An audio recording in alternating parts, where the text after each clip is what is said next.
Bonjour à toutes et à tous, j'espère que vous allez bien. C'est le Docteur Damou, votre médecin nutritionniste. Alors aujourd'hui, on va parler des risques de la chrononutrition. Pourquoi? Parce que ça fait presque 2 ans que j'ai créé ma chaîne, et j'ai toujours rien dit de négatif sur la chrononutrition. Alors pour ça, j'ai pris le premier article que j'ai trouvé sur internet. C'est sur un site qui s'appelle Vie Pratique. Et c'est un site assez pénible parce qu'il y a plein de pubs. Viepratique.fr. Vie pratique féminin, c'est marqué en haut à gauche. Depuis 5 minutes, je passe mon temps à fermer des pubs. Alors avant de vous lire l'article, je vais vous donner mon avis sur les risques avec la chrononutrition. En fait, j'en ai parlé dans ma thèse. Dans ma thèse sur la chrononutrition, que j'ai publiée en septembre 2015. J'ai fait une étude scientifique sur la chrono. Alors quand je dis la chrononutrition, je parle de la méthode créée par le docteur Alain Delabo. Quand je parle de la chrononutrition, je parle de la chrono telle qu'il me l'a apprise entre 2013 et 2015. Après 2015, s'il a changé des trucs, faut pas m'en parler. Alors en 2015, qu'est-ce que je disais sur les risques de la chrono? J'avais parlé du risque de constipation, qui est pas très fréquent en fait. Paradoxalement, le fait de manger un fruit par jour, une portion de légumes par jour, et encore pas tous les jours, paradoxalement, il n'y a pas beaucoup de constipation chez les gens qui suivent la chrono. Et même quand il y en a, donc c'est pas fréquent, et quand il y en a, la première raison de constipation, c'est que les gens boivent pas assez d'eau en mangeant. Il faut bien boire en mangeant. Ensuite, il y a d'autres petits trucs que je vais pas détailler. Et au pire, imaginons la personne reste constipée, à ce moment-là, son médecin traitant, peut lui prescrire un laxatif, comme le Macrogol par exemple. Le Macrogol, on peut prendre ça toute l'année. L'autre risque avec la chrono, c'est que chez certaines personnes, donc là du coup c'est plutôt rare, sur la prise de sang, le marqueur qui s'appelle acide urique peut augmenter un peu. Alors ça en soi c'est pas méchant, ça en soi c'est pas grave. Dans des rares cas, ça peut donner une crise de goutte. Alors c'est quoi une crise de goutte? Une crise de goutte, c'est quand on a le gros orteil qui gonfle. Alors je vous mets la photo de Wikipédia. Donc c'est le gros orteil, enfin l'articulation qui se met à gonfler, qui devient rouge et très douloureuse. Mais ça dure juste une semaine ou deux, et puis ça passe. Donc ça c'est rarissime. Quand je travaillais avec le docteur Alain Delabo, j'ai travaillé 5 ans avec le docteur Alain Delabo, j'avais mes patients. Et en 5 ans, j'ai vu 1 ou 2 patients faire une crise de goutte. Je dis 1 ou 2 parce que c'est tellement rare, je pense que c'est plutôt 1. Par sécurité, je vais dire 2. Alors attention, les crises de goutte, c'est multifactoriel. Donc voilà les seuls risques que j'ai trouvés au niveau santé. Donc c'est pour ça que, en tant que médecin, je continue de conseiller la chrononutrition à mes patients et à mes proches. Donc c'est parti pour l'article du site viepratique.fr. Quels sont les risques de la chrononutrition? Allez, c'est parti. Quels sont les risques de la chrononutrition? Écrit par Maya Baudelaire le 1er juillet. Je vous ai dit qu'il y avait plein de pubs. Maya Baudelaire le 1er juillet 2014. En 2014, c'était avant ma thèse, c'est dommage. C'est une nutritionniste experte en comportement alimentaire et fondatrice de I Love My Diet Coach, premier site de coaching nutritionnel par téléphone remboursé par les mutuelles. Elle vous décrit les pièges de cette méthode qui peut paraître idéale sur le papier. Bon, déjà, ça veut dire qu'elle va critiquer uniquement sur le papier. C'est-à-dire qu'elle n'a pas eu l'idée de contacter le docteur Alain Delabo. Elle n'a pas eu l'idée d'aller contacter les patients du docteur Alain Delabo à l'époque, en 2014. Donc les critiques sur le papier, bon, on va voir. Manger ce que l'on veut, mais pas n'importe quand. Je vous l'accorde, c'est un slogan qui a tout pour plaire, surtout lorsqu'on parle d'un régime. Non, non, moi ce qui me plairait, ce serait manger ce que l'on veut, quand on veut. Ça me plairait comme régime. Mais croyez-moi, le remède miracle n'existe pas. Là, on est d'accord. Derrière ces belles promesses se cachent souvent bien des choses. Alors, je pense pas que le docteur Delabo ait promis ça. Manger ce qu'on veut, mais pas n'importe quand. Je pense pas qu'il ait promis ça. Attendez, je vais regarder sur Google. Ah, Femina.fr. Le docteur Alain Delabo explique que l'on peut et que l'on doit manger de tout, mais pas à n'importe quel moment de la journée, et pas en n'importe quelle quantité. Bah voilà, bah ça change tout, donc faut citer la phrase en entier, en fait. Il n'a pas dit manger ce que l'on veut, non, il a dit manger de tout, mais pas à n'importe quel moment de la journée, et pas en n'importe quelle quantité. Donc Maya Baudelaire, ça commence mal. Si vous trafiquez les citations du docteur Alain Delabo, ça commence mal déjà. Bon, là, il y a mon antivirus qui me signale un truc malveillant. Bon, alors je vais accélérer, je vais pas trop traîner sur ce site. Alors, on poursuit. La chrononutrition est le régime élaboré par le docteur Alain Delabo, qui n'interdit aucun aliment, mais qui indique à quel moment les manger. Pour créer sa méthode, ce docteur s'est basé sur le principe qu'en fonction de l'heure de leur consommation, les aliments sont soit transformés en énergie, soit stockés. Mais les choses ne sont tout de même pas aussi simples que ça. Bon, là je vais pas commenter, sinon ça va être trop long si je commente tout. Alors, les professionnels de la nutrition ne font pas tous l'éloge de la chrononutrition. Ça, c'est censé être un argument contre la chrono. Alors là, le jour où vous trouverez une façon de manger dont tous les professionnels de la nutrition feront l'éloge, le jour où il y aura une façon de manger comme ça, vous me le dites. Hein. Bah déjà, faudrait qu'ils la connaissent déjà. Maya Baudelaire, si Maya Baudelaire change la citation du docteur Alain Delabo, si elle connaît mal la chrononutrition, bah évidemment qu'elle en fera pas l'éloge. Si elle commence à changer les trucs dès le début. Les règles décrites par ce régime simplifient à l'extrême les mécanismes agissant réellement à l'intérieur du corps afin de justifier la méthode. Simplifier à l'extrême les mécanismes? Mais au contraire, avec Alain on passe notre temps, surtout moi, on passe notre temps à parler des mécanismes qui se passent à l'intérieur du corps. Enfin, faut aller voir mes vidéos, faut aller voir ma thèse. Donc non, au contraire, on simplifie pas à l'extrême, au contraire. C'est les gens, les professionnels qui parlent des calories, eux ils simplifient à l'extrême. Et même ils simplifient pire que l'extrême, c'est que c'est carrément la mauvaise direction. Alors, on continue. Quels sont les pièges cachés? L'ANSES, Agence nationale de sécurité sanitaire de l'alimentation, de l'environnement et du travail, s'est penchée sur ce régime particulier et en a tiré différentes conclusions concernant les risques pour la santé que pourrait entraîner le suivi d'une telle alimentation. Alors le rapport de l'ANSES, eh bien j'en ai parlé dans ma thèse. Sur Google, on tape rapport ANSES régime. De mémoire, c'était en 2010, donc je pense que c'est ici. Le rapport, voilà, on clique là. Et qu'est-ce qu'on voit? On voit que ça fait 160 pages. 160 pages. Bah, vous savez quoi? Les 160 pages, je les ai lues. Et qu'est-ce que j'en ai tiré? Alors, c'est dans ma thèse. Dans ma thèse, chapitre 5, page 40. Un rapport de l'ANSES a publié un rapport... Ah, j'ai fait une répétition. Ah zut. Ah, j'ai pas corrigé ça. Alors, un rapport de l'ANSES a publié un rapport. Bon, désolé. Pourtant, j'ai relu ma thèse plusieurs fois. Ma directrice de thèse l'a lu. J'ai demandé à des amis de la lire aussi. Bon. Alors, le rapport de l'ANSES, qu'est-ce qu'il dit? Il dit que la chrononutrition est citée comme un régime hyperlipidique. Or, nous avons vu plus haut que les nutritionnistes n'ont pas réussi à calculer le besoin nutritionnel moyen pour les acides gras. C'est-à-dire que les nutritionnistes, ils savent pas combien de grammes de gras on doit manger. Donc comment est-ce qu'ils peuvent dire qu'un régime est hyperlipidique? Mystère. En tout cas, il est hyperlipidique. Hein. Ils l'ont pas considéré comme hyperprotéiné. Ils ont dit hyperlipidique.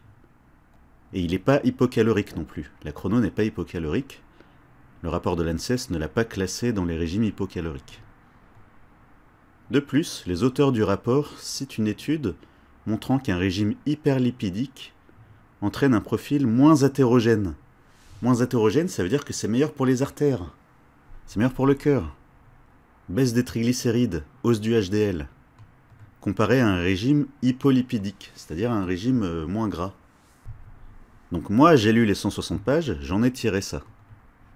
Alors voyons ce que Maya en a tiré. Maya Baudelaire. Voyons ce qu'elle a tiré du rapport de l'ANSES. Trop de protéines. N'importe quoi. Non mais elle a même pas lu le rapport. Elle a même pas lu le rapport. À aucun moment, le rapport... Enfin, je vous dis, pour ce rapport-là, la chrono n'est pas hyperprotéinée. C'est dingue de parler d'un rapport de 160 pages sans l'avoir lu. Donc trop de protéines. Avec un morceau de fromage tous les matins, il faut déjà pouvoir l'avaler. Alors rassurez-vous, en général, les gens mettent 3 jours à s'habituer au fromage le matin. Alors, un morceau de fromage tous les matins, des viandes à midi et du poisson le soir. Alors, viande à midi, oui. Poisson le soir, bah ça dépend. Si t'as pas faim, bah y a pas de dîner. Si t'as faim, c'est poisson aux fruits de mer ou viande blanche. Les apports en protéines seraient 2 fois supérieurs à ceux conseillés par les autorités publiques. Donc les apports en protéines seraient 2 fois supérieurs à ceux conseillés par les autorités de santé publique. Bah, le problème, c'est que les autorités de santé publique, elles ne savent pas combien on doit manger de grammes de protéines par jour. Donc ça, je l'ai expliqué dans ma thèse. Chapitre 3, les recommandations nutritionnelles actuelles. Bah, allez lire ça et vous verrez que, à l'heure où on parle, les spécialistes de la nutrition ne savent pas combien de grammes de protéines on doit manger. Et je vous rappelle, je le rappellerai aussi longtemps qu'il le faut, la dénutrition en France. En France, il y a 3 millions de personnes en état de dénutrition, c'est-à-dire en état de manque de protéines. 10% des personnes âgées de plus de 70 ans vivant à domicile, 10% des enfants hospitalisés, 30% des personnes hospitalisées, 40% des malades de cancer souffrent de dénutrition, c'est-à-dire d'un manque de protéines. Donc c'est n'importe quoi. Et trop de protéines, j'en ai aussi parlé dans ma thèse. Chapitre 4, les protéines. Bah, j'ai cité plusieurs études qui montrent qu'il n'y a aucune preuve qu'on doive baisser la quantité de protéines dans notre alimentation. Donc vous irez lire ça. Donc paragraphe bâclé, hein, Madame Maya Baudelaire. En gros, si vous êtes végétarienne, cette méthode ne vous a même pas considéré. Bah oui. Et oui. Bah c'est comme ça, quand on fait de la nutrition sérieusement, et bah des fois il faut dire que c'est comme ça et que c'est pas autrement. Ensuite, les effets néfastes d'un excès de protéines sont décrits dans mon article précédent. Quels sont les risques des régimes hyperprotéinés? Bon, ça on ira voir ça un autre jour. Enfin, j'ai lu l'article. Voilà, j'ai pas d'autres mots. Pour les protéines, allez plutôt lire ma thèse. Alors par contre, attention, hein, quand on mange plus de protéines que d'habitude, il faut bien boire en mangeant. Le problème d'acide urique qui monte beaucoup trop. Si ça monte un petit peu, c'est pas grave, sur la prise de sang, c'est pas grave, mais si ça monte beaucoup, bah il y a un peu plus de risque de faire une crise de goutte. Donc vraiment, quand on mange plus de protéines, buvez bien en mangeant. Au moins un demi-litre, si c'est possible. Au moins un demi-litre par repas. Donc c'est plutôt ça qu'elle aurait dû dire. Elle aurait dû dire plus de protéines, donc hydratez-vous bien. C'est ça qu'elle aurait dû dire. Eh ben non. Ensuite, qu'est-ce qu'elle dit? Attention aux carences. Les carences possibles dans ce type de régime concernent les sucres. Les carences en sucre. Non, vraiment, elle est très mal informée. Hein. Les apports sont 2 fois inférieurs à ceux préconisés. Il y a peut-être des raisons. Hein. Je veux dire, dans un pays qui compte 4 millions de diabétiques, en 2020, plus de 3,5 millions de personnes sont traitées par médicaments pour un diabète, soit 5% de la population. Et ben, dans un pays qui compte autant de diabétiques, faudra peut-être se poser la question sur les apports en sucre. Sucre avec un S. Hein.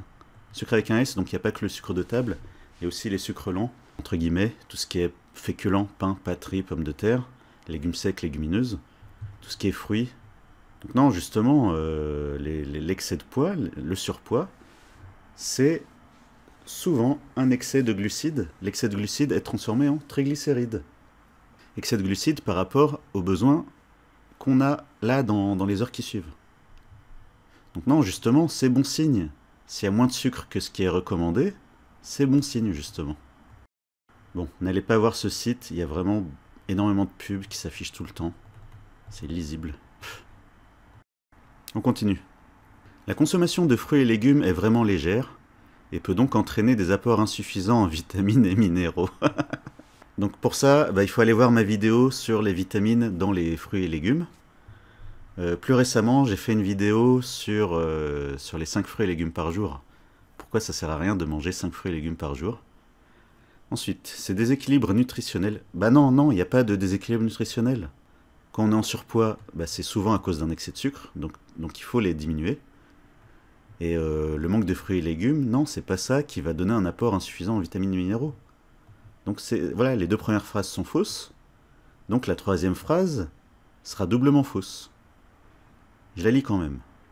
Ces déséquilibres nutritionnels peuvent avoir des conséquences sur votre santé. Fatigue, problème de concentration, manque d'énergie, problème au niveau des reins. N'importe quoi. Ah là là. Si vous saviez le nombre de gens qui m'ont dit que grâce à mes conseils, ils n'ont plus de fatigue. Problème de concentration, non. J'ai vu personne se plaindre de ça. Manque d'énergie, non. Au contraire, les gens se sentent beaucoup mieux. Problème au niveau des reins, faux, archi faux. Mais ça mériterait une vidéo à part entière, les reins. Alors ensuite, riche en graisse. C'est pas un défaut. Le régime chrononutrition apporte beaucoup de graisse, près de 40% des calories consommées quotidiennement. Ce qui peut sembler contradictoire avec l'objectif principal des régimes.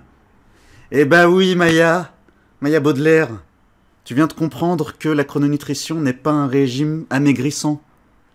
C'est le vrai équilibre alimentaire. C'est-à-dire que c'est valable aussi bien pour les gens en surpoids qui veulent mincir, c'est valable aussi bien pour les gens trop maigres qui veulent récupérer un peu de muscle, c'est valable aussi bien pour les gens minces qui veulent rester minces.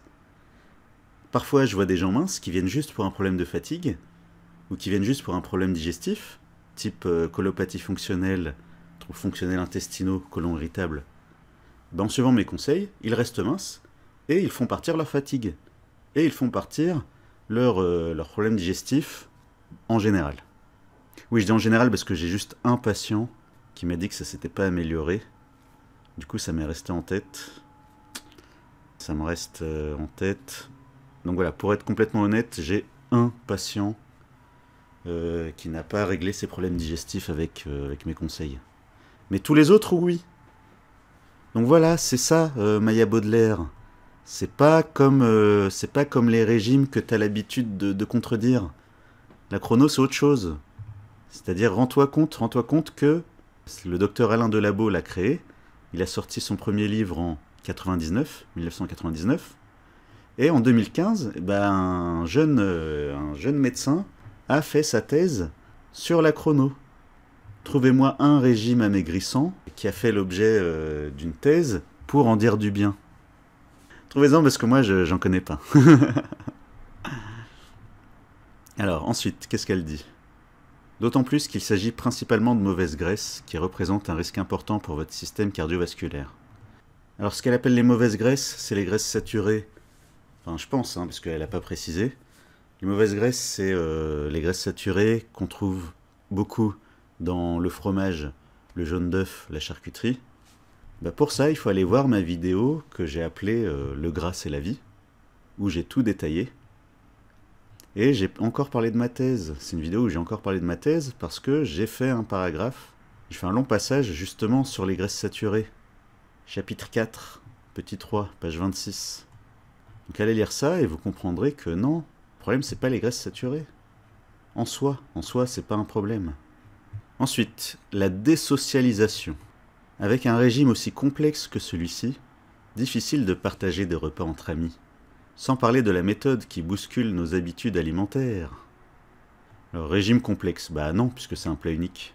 Comment tu veux faire plus simple qu'un plat unique à chaque repas? Difficile de partager des repas entre amis. C'est faux, puisque chaque semaine, il y a 1 ou 2 repas de joker. 1 ou 2 repas où tu peux manger autre chose. Où tu peux manger comme tes amis. Et puis si c'est le repas du midi, si ton repas entre amis c'est le repas du midi, et que vous allez au restaurant, tu te fais une bonne entrecôte, avec un peu de frites. Faut pas finir les frites du resto, parce qu'ils en mettent beaucoup trop. Donc entrecôte, un peu de frites, une sauce pas trop sucrée, Donc pas de ketchup, barbecue, sauce soja, etc. Donc au resto, tu peux faire entrecôte, un petit peu de frites, et sauce au poivre, ou une béarnaise, ou même une sauce au fromage le midi. Et ben ça passe. Tu prends un café sans sucre, de l'eau plate ou de l'eau gazeuse, puis voilà. Donc le midi, c'est pas un problème d'aller au resto avec tes amis ou avec tes collègues. Et le soir, donc, bah, il y a 1 ou 2 repas Joker par semaine. Et puis, imaginons, tu pars en vacances avec des amis pendant une semaine. Et bah, tu vas faire un peu plus d'écart. Et alors, c'est pas la mort. Je veux dire, tu fais un peu plus d'écart pendant une semaine. Tu vas peut-être reprendre 1 ou 2 kilos. Et alors, c'est pas la mort. Tu rentres à la maison, tu reprends ton programme de chrononutrition, et puis voilà. Sans parler de la méthode qui bouscule nos habitudes alimentaires. Mais c'est tes habitudes à toi, Maya Baudelaire. Prends pas ton cas pour une généralité.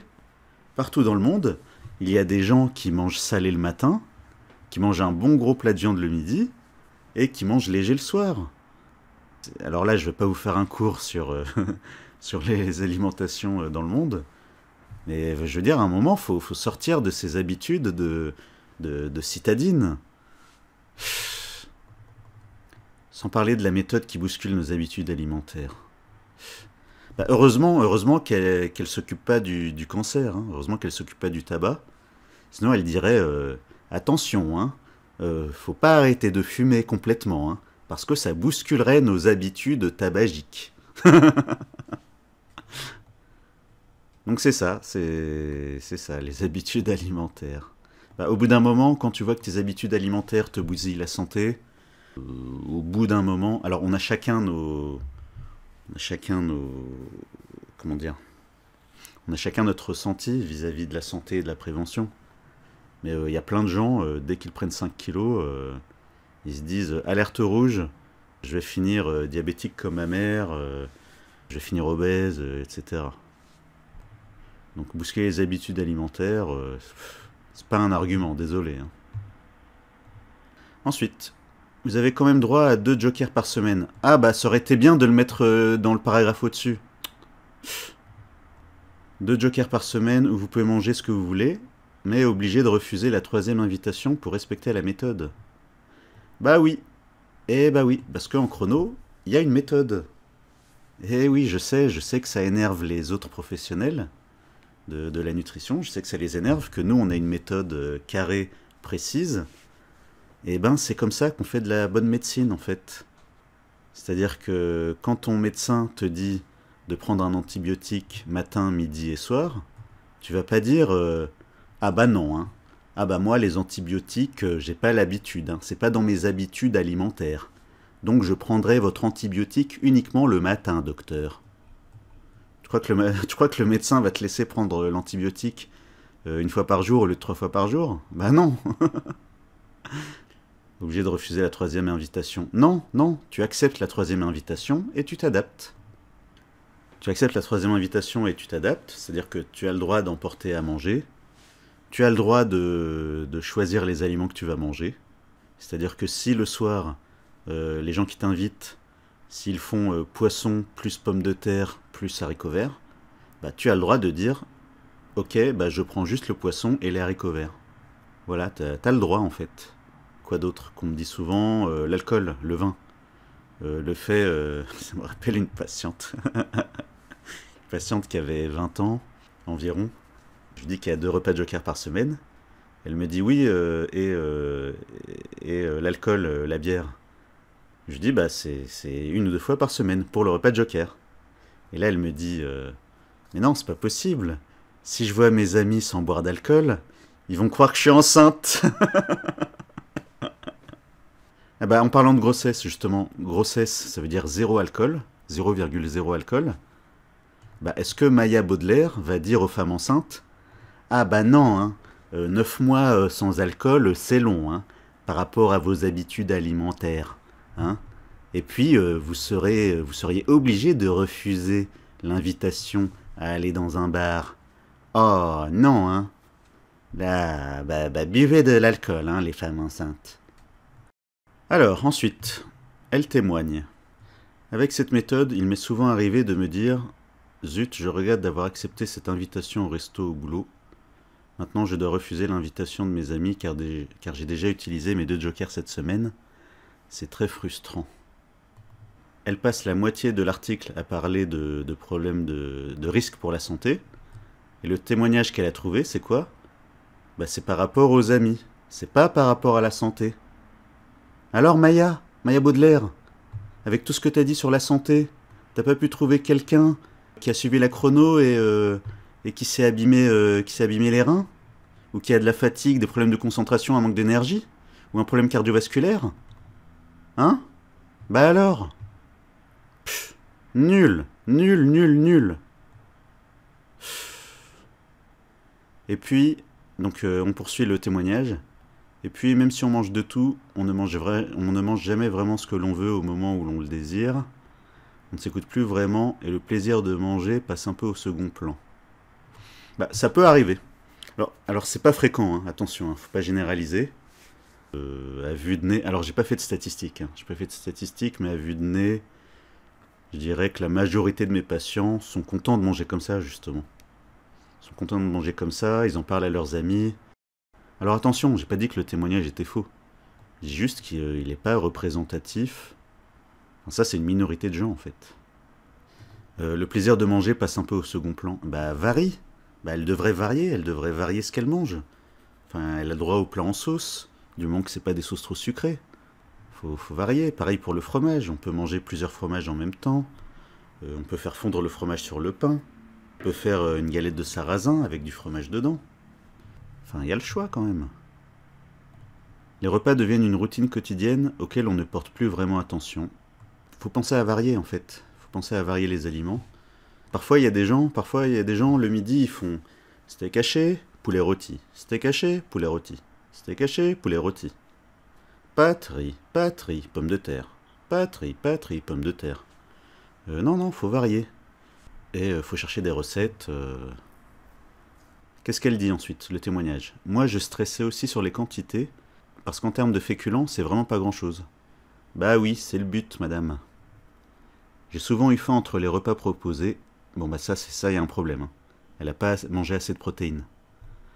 J'ai souvent eu faim entre les repas proposés, et c'est vraiment désagréable. C'est qu'elle a pas mangé assez de protéines. Pff. Alors attention, parfois il y a des gens qui suivent la chrononutrition juste en achetant un livre du docteur Alain Delabo. Et le problème, c'est que parfois, ces personnes-là, elles prennent les quantités de protéines les plus petites. Et du coup, bah, si c'est pas adapté, elles auront faim entre les repas, en fait. Et oui, c'est désagréable d'avoir faim entre les repas. Bah, fallait augmenter les protéines, en fait. Fallait augmenter le fromage le matin, ou la viande le midi. Fallait l'augmenter, en fait. C'est dommage. Cette méthode ne m'a pas convaincu. J'ai même repris le poids que j'avais perdu en arrêtant la chrono. Ah bah ça, si tu remanges comme avant, bah tu retrouveras ta silhouette d'avant. Je veux dire, la chrono, bah justement, au début ça parlait de remède miracle. Voilà, elle disait, croyez-moi, le remède miracle n'existe pas. Eh bien, la chrononutrition, ce n'est pas un remède miracle. C'est-à-dire que si tu mincis avec la chrono, enfin si tu es en surpoids ou obèse, et tu mincis avec la chrono, et tu arrêtes la chrono, et tu remanges comme avant, bah évidemment que tu vas regrossir comme avant, tu vas redevenir en surpoids comme avant, tu vas redevenir obèse comme avant.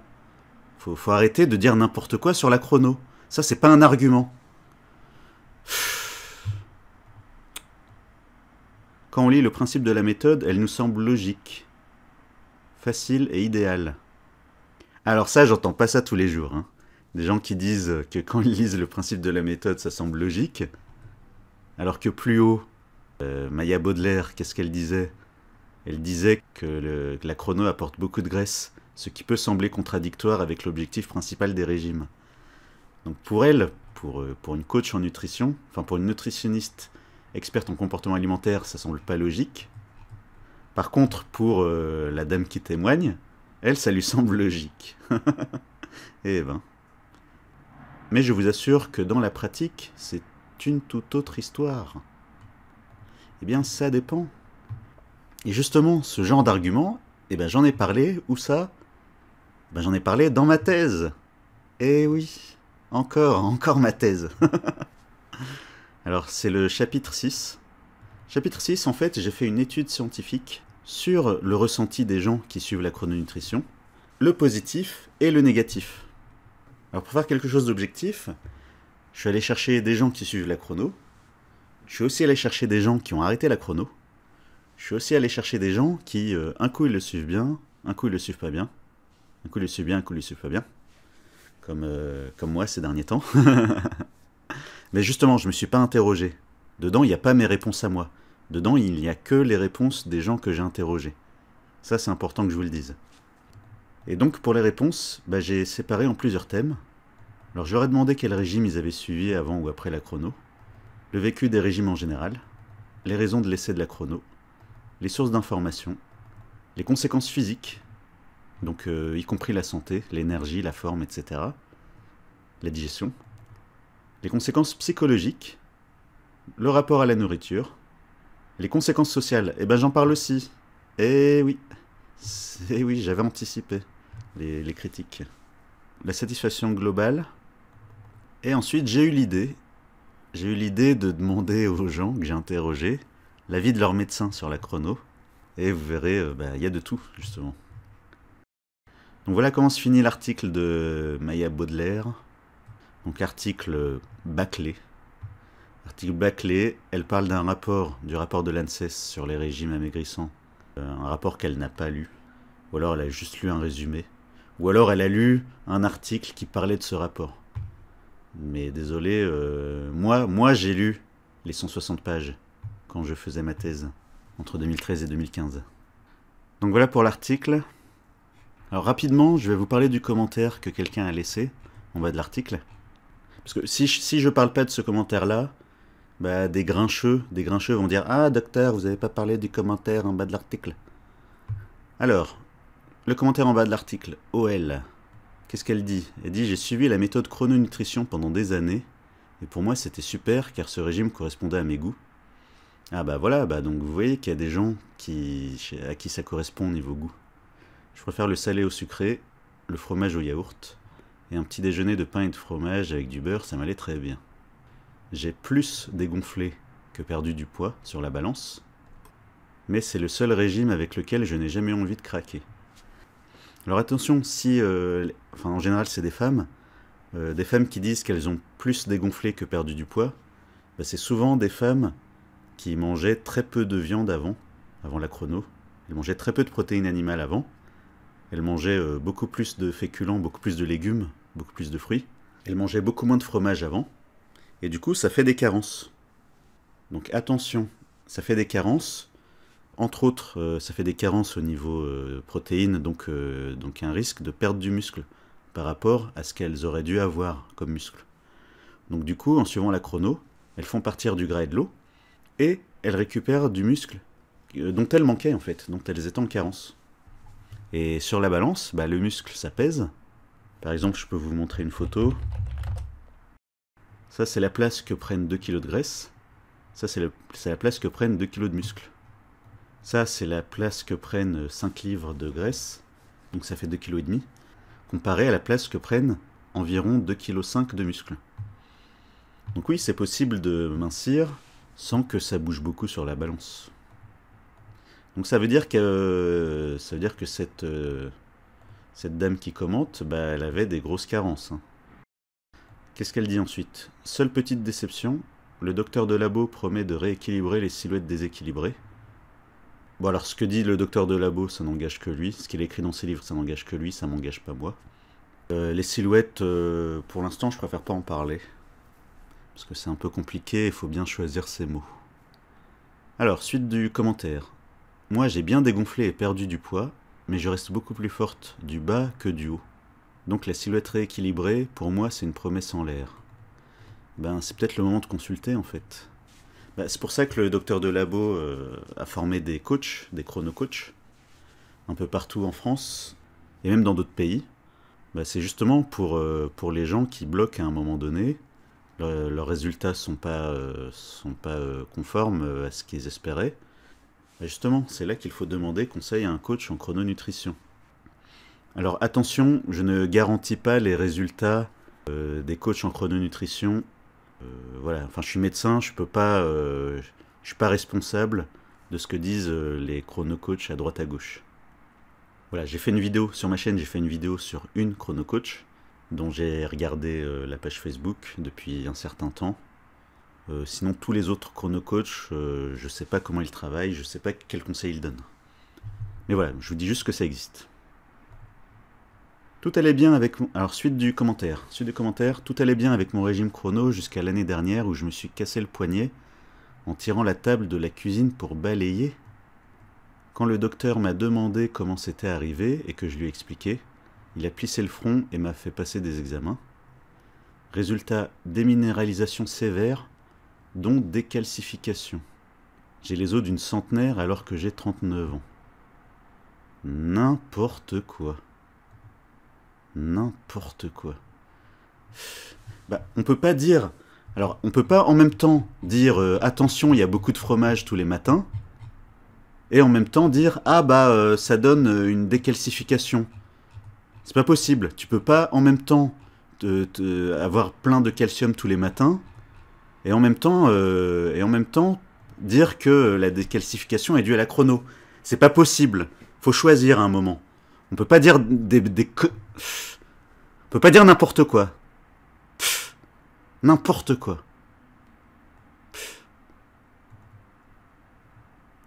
Et donc du coup, je me pose la question sur ces carences d'avant, justement. Parce que attention, il y a des gens qui ont des grosses carences et ça leur donne carrément une décalcification osseuse. L'os, c'est un tissu vivant en fait, c'est vivant l'os. C'est-à-dire qu'il y a des cellules qui détruisent l'os et il y a des cellules qui refabriquent l'os. Mais si tu manges pas assez de quoi refabriquer l'os, principalement protéines, calcium, vitamine D, principalement on va dire, phosphore aussi, et c'est là que tu risques une décalcification en fait, c'est à cause de tes carences. Nul. Après, qu'est-ce qu'elle dit? Donc la chrono ça fonctionne, mais sur le long terme c'est dangereux, n'importe quoi. Trop de viande et de fromage, pas assez de légumes, égale acidification du terrain. N'importe quoi. Et déminéralisation. Les histoires d'acidification, ça faut que je fasse une vidéo là-dessus. Sur cette escroquerie nutritionnelle. Les histoires d'acidification et d'alcalinisation du corps. N'importe quoi. Pour moi, 11 ans ont été suffisants pour attaquer mon squelette. Je ne recommande pas, du moins pas sur le long terme. N'importe quoi. Bah du coup, pourquoi elle en parle pas, Maya Baudelaire? Maya Baudelaire, pourquoi dans son article elle n'a pas parlé du risque pour le squelette? Bah alors, faut être cohérent à un moment. On peut pas laisser un commentaire comme ça et ne pas en parler dans l'article. Donc soit l'article est soit c'est le commentaire qui est soit les deux. Ah, voilà pour aujourd'hui. Ah bah du coup je vais en faire d'autres, des articles comme ça. Du coup je vais faire d'autres vidéos comme ça. Parce que c'est hilarant. Oh là là. Donc méfiez-vous de ce que vous lisez à droite à gauche. Si vous avez un gros doute sur la chrononutrition, avant de dire n'importe quoi à droite à gauche, vous pouvez m'écrire.